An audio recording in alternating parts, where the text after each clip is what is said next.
Welcome back, everybody. Thank you for watching another video. And look at what we have here, this beautiful teacup and saucer set currently being sold by a company called YBK on Amazon. And today what we're going to do is have a closer look at these, and I'll explain why I think this is the perfect budget option if you're looking for a teacup and saucer set. Let's get started.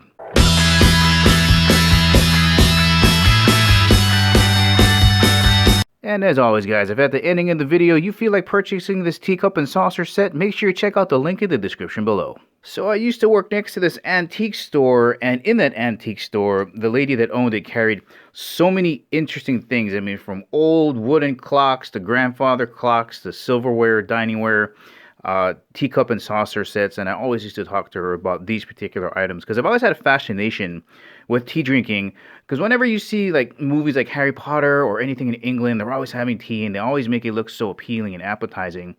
But in her store, she had just really expensive sets like this from companies like Ansley and Westwood. Those companies have been around since the 1700s. There's a lot of hand painting associated with those, and hand craftsmanship. That's not what these are.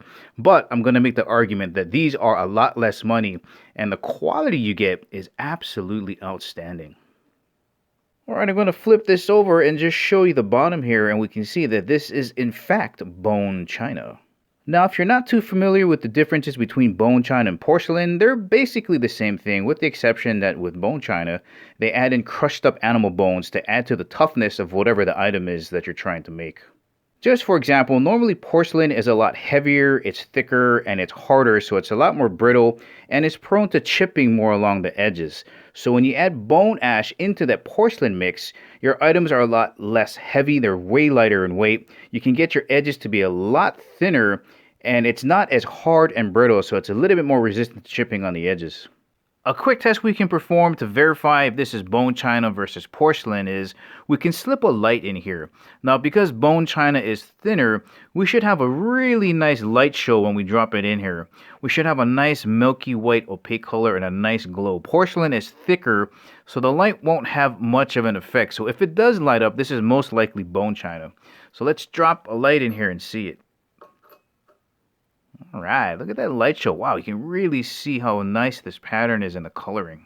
Now, with the higher end companies like Ainsley and Wedgwood, a lot of their artwork is either brushed in there by hand or airbrushed.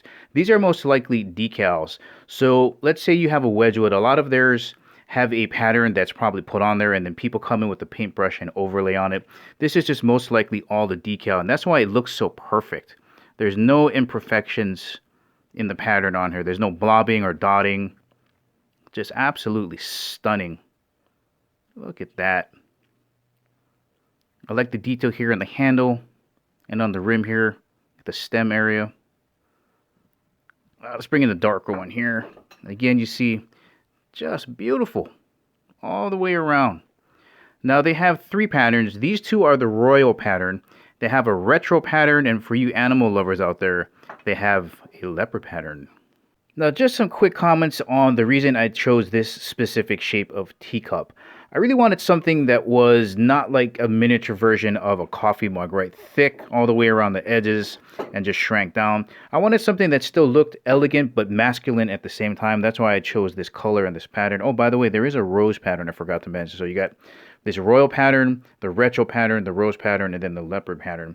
But I wanted to get something that looked a little bit elegant with curves. And the main reason is, you see this lip right here? Little groove cut in. All right, when your lip hits this area, because this rim, this lip here is so thin, it almost feels like you're sucking the tea out of the air. It is a really nice experience versus having, a very thick lip like this. So that's the two reasons I chose this design. And it looks very elegant. And with this thinner lip, it makes drinking the tea out of here just really nice. And I like the way the handle looks. It's shaped. Right? I like the fact that it's coated with gold on here. I like the patterns on the inside. Overall, just well done. And just a quick comment on the saucer itself. You really want to find one that's vaulted here in the middle, kind of like a volcano. And the reason being is if you're going to use a tea bag, you want someplace to put it, right? So if you put your tea bag in here, because this is raised, when you put the base of the teacup on here, it's not going to put liquid on the bottom on here. So just in case you happen to put it down on an area, you're not going to get those rings under there. So nice and supported there in this area, raised in the middle. Nice design. And let me move this guy out of the way. Have a look at the spoons. Okay. Again, beautiful pattern. All right, have a look at the other one. Yeah, look at that. Ah, just beautifully done. Beautifully done. This has been your up close and personal look at the YBK teacup and saucer set available on Amazon. High quality, beautiful designs, and just a really good alternative to paying for higher end brands like Ainsley and Wedgwood. Well, alright guys, that's the ending of the video. Remember, if you want to purchase this teacup and saucer set, make sure you check out the link in the description below. Thank you for watching. I'll catch you in the next video.